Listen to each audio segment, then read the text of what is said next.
Kannur cocktail ഇവിടെ ready ആയിട്ടുണ്ട്. ഞാൻ ഗ്ലാസ്സിലേക്ക് സെർവ് ചെയ്യണേണ്. ഇതിന് നല്ല കട്ടിപ്പാലാണ് ഞാൻ ഒഴിച്ചു വെച്ചേക്കണത്. പുതിയ റെസിപ്പി ആയിട്ടാണ് വന്നേക്കണത്. ഞാൻ ഇന്നൊരു കണ്ണൂർ കോക്ടെയിൽ തയ്യാറാക്കാൻ പോവുകയാണ്. അപ്പം ഞാൻ അതിന് വേണ്ടി കാഷ്നട്ട് ഞാൻ ഇതിലേക്ക് ജാറിലേക്ക് ആഡ് ചെയ്യണേണ്. ഇത് ഞാനൊന്ന് അടിച്ചെടുക്കട്ടെ കേട്ടോ. ആദ്യം കാഷ്നട്ടിലേക്ക് ഞാൻ പപ്പായ ആഡ് ചെയ്യണേണ്. ഒരു 1/4 ഭാഗം പപ്പായാണ് ഞാനിവിടെ എടുത്തേക്കണത്. ഒരു പപ്പങ്ങയുടെ ക്യാരറ്റ് ഞാൻ ഈ ജാറിലേക്ക് ഇട്ടിട്ടുണ്ട്. ഇതിലേക്ക് ഞാൻ കട്ട് ചെയ്ത നേന്ത്രപ്പഴം ആഡ് ചെയ്യണേണ്. ഒരു നേന്ത്രപ്പഴം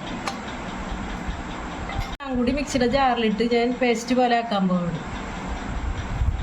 സ്പൂൺ പഞ്ചസാര മധുരത്തിനനുസരിച്ച് ഇട്ടോളണോട്ടാ.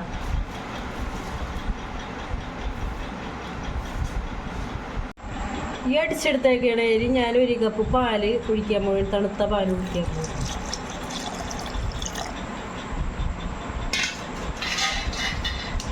കണ്ണൂർ കോക്ടെയിൽ ഇവിടെ റെഡി ആയിട്ടുണ്ട്. ഞാൻ ഗ്ലാസ്സിലേക്ക് സെർവ് ചെയ്യണേണ്. ഇതിന് നല്ല കട്ടിപ്പാലാണ് ഞാൻ ഒഴിച്ചു വെച്ചേക്കണത്.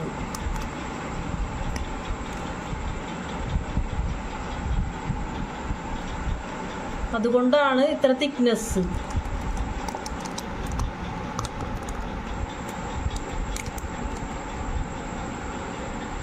ഈ കണ്ണൂർ കോക്ടെയിൽ അടിപൊളിയാണ്. നിങ്ങൾ ഒന്ന് ട്രൈ ചെയ്ത് നോക്കണം. എത്ര കുടിച്ചാലും നമ്മൾക്ക് മതിയാവൂല. ആ രീതിയിലുള്ള ടേസ്റ്റാണ് ഇതിന്. എൻ്റെ ഈ റെസിപ്പി നിങ്ങൾക്ക് ഇഷ്ടമായാൽ ലൈക്ക് ചെയ്യുക, കമൻറ്റ് ചെയ്യുക, ഷെയർ ചെയ്യുക, സബ്സ്ക്രൈബ് ചെയ്യുക.